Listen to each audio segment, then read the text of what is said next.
Здравствуйте, мои дорогие друзья, представители знака зодиака Овен. Второй прогноз. Январь 2026. События на пороге. Знаки судьбы. Давайте узнаем, чего вы не видите. Или то, что от вас может быть скрыто. Чего вы не предполагаете. И допустим с вами, что мы на самом деле не все знаем. И не все можем как бы лицезреть или объективно рассмотреть, оценить.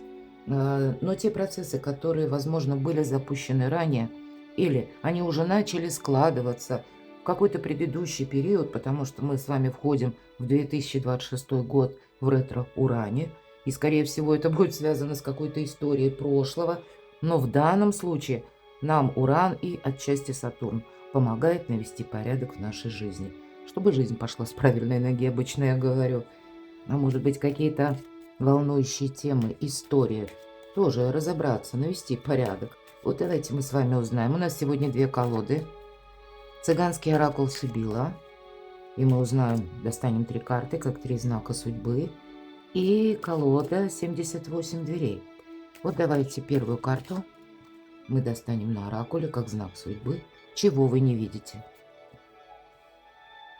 И что будет для вас иметь большое значение в январе. Второй знак судьбы – события на пороге. С чем связаны? Третий знак судьбы – события с первых дней месяца. Продолжим на колоде 78 дверей. Открытые двери или закрытые? Вот давайте узнаем. Что придет в вашу жизнь, мои дорогие овны, в январе? Или что спешит в вашу жизнь, а что уйдет? Что будет продолжаться? Чем не соблазняться? Спросим, а на что соглашаться? Ну и чего опасаться? С чем нужно быть осторожным? Итак, первый знак судьбы. Чего вы не видите? Вопросы дома. Здесь может быть вот именно дом, да, место нашего проживания. Может быть, это какие-то темы, которые связаны и с близкими, хотя нам тут строение показано. Я должна предупредить, что значения такие специфические. Некоторые, да, вот именно на этом оракуле, потому что с момента, как он возник, практически значения дошли до нас в неизмененном виде, но мы будем подстраивать под нашу реальность. Но тем не менее, вот вопросы дома, может быть, это какие-то вопросы встанут, или вам придется что-то обустраивать. Возможно, это связано будет с домочадцами. Или какой-то вопрос, он продолжит развиваться, но вы этого пока не предполагаете. По крайней мере, на всякий случай быть готовым стоит. Но что это значит? Служанка. Ну, может быть, у кого-то напрямую связано с тем, что, к примеру, вы работаете на дому, и вам нужна няня. Или вы как-то по-другому рассматриваете, ну, может быть, как свою работу, да, у вас может быть большая занятость, загруженность какая-то, и вы нанимаете каких-то работников, чтобы они вам помогли именно по быту. Ну, может быть, клининговая какая-то компания, да, по уборке, или у кого-то ремонт, например, нужен специалист. Хоть и служанка называется, но это имеется в виду тот человек, который к нам приходит платно, за деньги. Ну, может быть, это у кого-то труба потекла, не дай бог, конечно. Ну, или, ну, нужно вот как будто вызвать какого-то человека, и вам придется с этим где-то взаимодействовать. А у кого-то напрямую это будет касаться документов. И в данном случае не служанка, а какой-то, может быть, человек, который вам помогает по части дома обустроить какой-то вопрос. И я могу допустить, может быть, и по части семьи. Да, опять же услуга. Вот смотрите, по сути дела, это две одинаковые карты. Какую-то услугу, может быть, как услуга за услугу, будете осуществлять вы кому-то. Ну, не все, понятно, но перекладывайте на себя, у кого чего может касаться. Но вопросы дома в январе – это чего вы пока не видите. Может быть, это вам даже и не хочется, у вас полный порядок, но мало ли какие-то известия или какие-то темы, которые будут связаны, может быть, даже с родственниками. Тут как человек даже банально у кого-то захочет приехать в гости, а может быть, уже приехал, да? Где-то в конце декабря приехал в гости. Это тогда вы ему тут услугу и можете подумать, елки-палки, Надоели мне уже эти гости, я словно служанка. Ну, давайте будем реалистами. Несколько пусть шутливо, но тем не менее, ну вот есть какое-то такое значение. Вторая карта. События на пороге с самого начала месяца. Ух ты. Праздник. Ну, оно понятно, просто праздник. Вот и правда, кто-то собирается как семья за общим столом. Или, может быть, вы действительно кого-то ждете, готовитесь. Вот у кого-то подготовка, да, когда подготовили дом, гости приехали, все съели.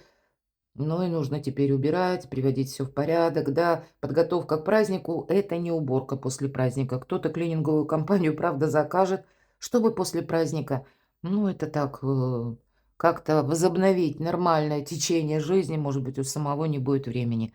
Но события на пороге тут в целом какие-то радости, праздник и приятные какие-то события, мои дорогие. Вам что-то тут будет нравиться. Давайте откроем третью карту. События с первых дней. Ну вот, видимо, есть какая-то тема, которую вы не можете сделать или осуществить. Может быть, что-то решить. Называется тюрьма. Ну, не тюрьма, конечно. Но, может быть, это у кого-то вынужден, да, дома остаться какой-то день. Вы ждете наемного какого-то работника, да, для того, чтобы он решил какую-то вашу тему. Для кого-то из вас, может быть, вы планировали переезд или куда-то кратковременную поездку, а тут что-то перенесется. И я такое могу допустить. Все-таки мы еще с вами находимся, ну, когда я делаю расклад, это вообще 2025 год, поэтому, ну, есть какой-то такой момент. Может быть, и вам, знаете, такая мысль к вам придет. А не хочу, я хочу поменять место жительства, что-то мне тут не нравится, или, может быть, и нравится, но уже душа просит новых горизонтов. И вы тогда можете себя ощущать словно в замкнутом пространстве. Но, может быть, это также карта нам говорит, это как знак судьбы. Мы не сможем все вопросы решить в те временные рамки все же, как мы это себе наметили. Будьте к этому готовы. И, в принципе, ретро-уран у нас продлится, ретро именно, и в центре вопросы нашего благополучия, дома, семьи, денег. Личная жизнь где-то может быть тоже, да, но в контексте все равно наше благополучие. Поэтому как минимум до 4 февраля тут, знаете, будет что-то так со скрипом. А вот уже после 4 Уран перейдет в прямое движение. То есть это уже последний раз и надолго ретро-Уран именно в Тельце. Там уже будут другие планетарные транзиты, потому что это повторится там еще через большое количество времени, поскольку Уран по 7 лет, ну так, в среднем, в каждом знаке зодиака. Поэтому тут этот какой-то застой, он на какое-то время от нас отступит и на продолжительное достаточно время. Но, по крайней мере, мы можем рассчитывать на то, что после 4 февраля как-то дела, ну, начнут двигаться или что-то будет шаг за шагом проясняться. Поэтому, может быть, карты вам и говорят, вот вопросы дома, какие-то такие, больше, знаете, на злобу дня. Или то, что у нас со дня на день обычно бывает, ну, вот какие-то текущие вопросы. И сам по себе праздник. Ладно, давайте пойдем дальше. Что придет в вашу жизнь или что спешит в вашу жизнь? Завершение чего-то. Я надеюсь, все правильно понимают, что карта 13 старшего аркана– это не про смерть. Это нам говорят о том, что ведь это карта трансформации. Есть что-то в вашей жизни, мои дорогие овны, что нужно оставить в 2025 году. Это не может быть продолжено. И хоть мы корим виним Уран, потому что знаем, что да, все ломает, а тем не менее он никогда не ломает что-то, то, что должно быть продолжено. То, что для вас это как прогресс. А именно как будто забирает у нас то, что уже не имеет смысла. Может быть, мы к этому привыкли. Вот явно вам тут что-то нужно будет пересмотреть. А может быть, это для вас вот как раз где-то будет связано с тем, что вы как-то реструктурируете свои планы или что-то будете переделывать. И в ретро мы всегда что-то с приставкой «пере». Переписываем, переделываем, пересчитываем, переподписываем, кстати, перезаключаем. Вот есть какая-то тема, когда, может быть, это касается документов, может быть, это с человеком связана какая-то история волнующая. Тогда тоже логические точки пора поставить. Давайте мы достанем еще одну карту. Что же это придет на смену? Вот смотрите, рыцарь жезлов, тут неожиданности. Неожиданно вам самим может захотеться, как будто встать и выйти. Вот у нас человек сидит на погосте. Врата открыты. Посмотрите, мои дорогие, у вас нет закрытых дверей. Ведь принципиальное значение в этой колоде имеют двери. Открыты или закрыты. Из всех красок только вот эти цветы и песочные часы в руках у человека нам говорят, время пошло. Вам нужно не упустить время. А рыцарь жезлов — это неожиданная информация, неожиданные новости, неожиданные решения. Но это карта скорости, когда мы должны, ну, знаете, как будто пройти, а может быть и как проскользить по волнам судьбы. Но не против течения, это точно. Потому что есть такой момент, когда мы можем подумать или долго раздумывать, скажем себе, ну вот завтра я и буду думать. А завтра как будто энергетика дня меняется, и мы упускаем возможность.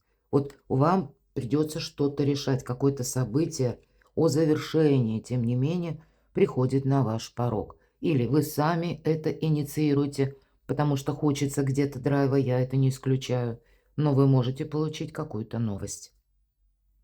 Вообще по этой карте наступает освобождение, мои дорогие, и выздоровление. Поэтому, условно, вы где-то подзастряли, ведь снова нам говорят, это именно мы застряли в какой-то теме, в каком-то вопросе. И вот, как я говорила, может быть, быстро все и не развивается, да, или быстро какие-то документы не готовятся. Ретро-уран, опять же, ставит что-то или на паузу, или как-то это в развалочку очень медленно идет. Но все равно тогда, вот посмотрите, это как будто завершение, а рядом карта скорости. Поэтому все равно какой-то прогресс будет. Это, знаете, своего рода как прорыв. Но вам нужно как в ментальности своей четко определиться. Вот этого больше не будет. Вот так я больше не хочу. И тогда, наверное, процессы ускорятся. А что уйдет? Вот интересно. Вы знаете, вот такой элемент, как самозащита внутренняя, когда вы поставили сами где-то, мои дорогие, эти барьеры. А ведь, правда, две карты очень, ну, так символично у нас получается, что, может быть, это есть люди, от которых вы сами, ну, как отгородились. Не хотите больше с ними не общаться, не видеть, не слышать. С ними уже все понятно, с этими людьми.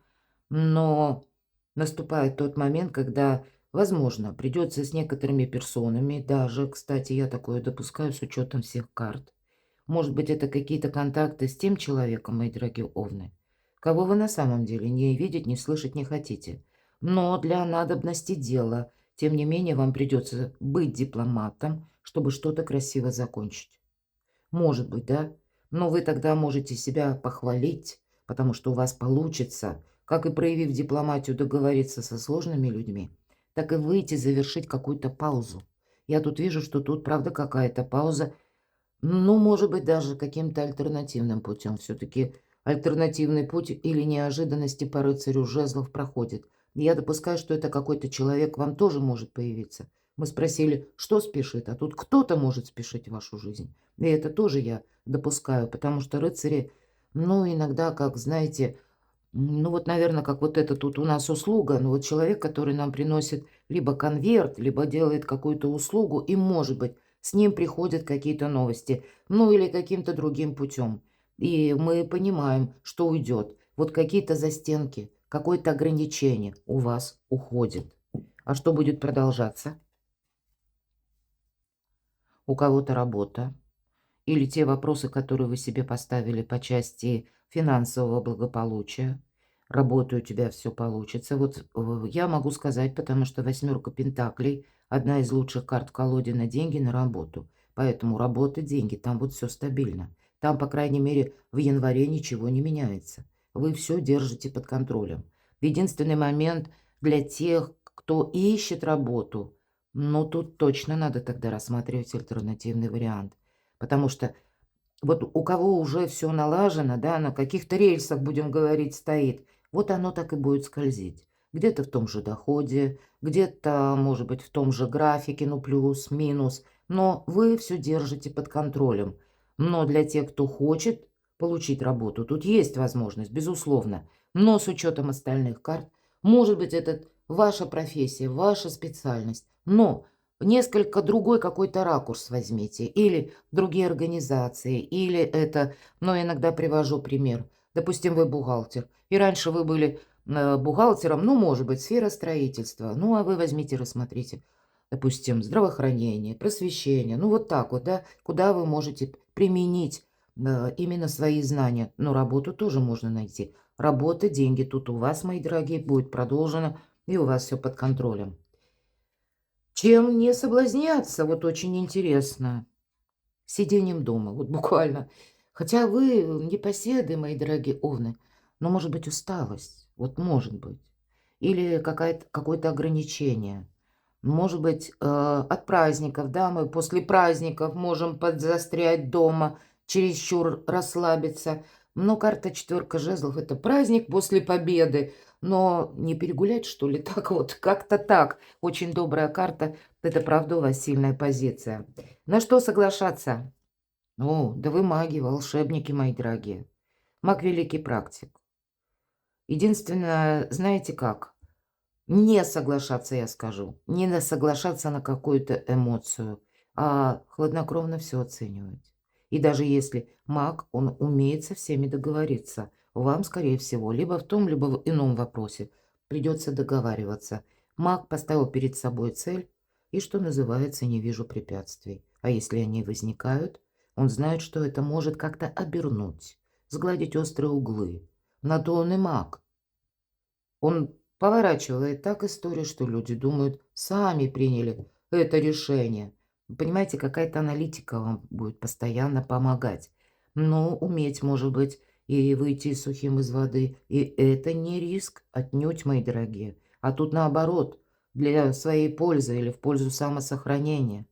Может быть, для вас это означает как какую-то тему, задачу, интересующую, может быть, идею, которую вы хотите воплотить и в жизнь.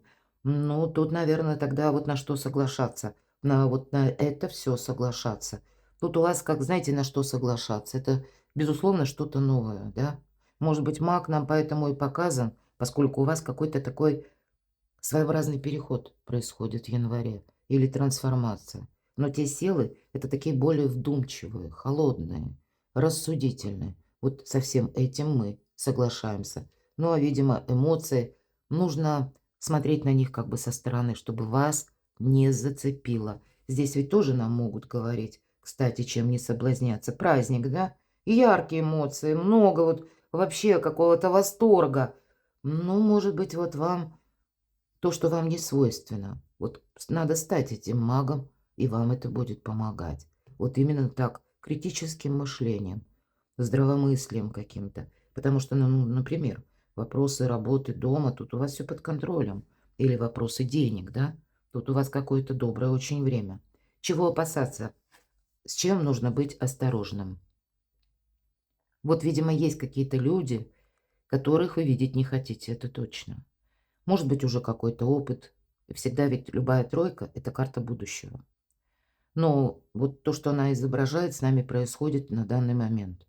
Вот может быть даже настолько какая-то история вас больно ранила, это тройка мечей, когда вы даже раньше думали, ну, со мной поступили несправедливо, и я хочу, чтобы человек прочувствовал, каково это тебе, если ты оказываешься в подобной ситуации. Может быть, вот, кстати, да, есть такое, но чувство очень сложное, когда она, ну, буквально хочется отомстить или как-то посодействовать той ситуации, чтобы человек оказался в той же роли, в которой мы были когда-то сами.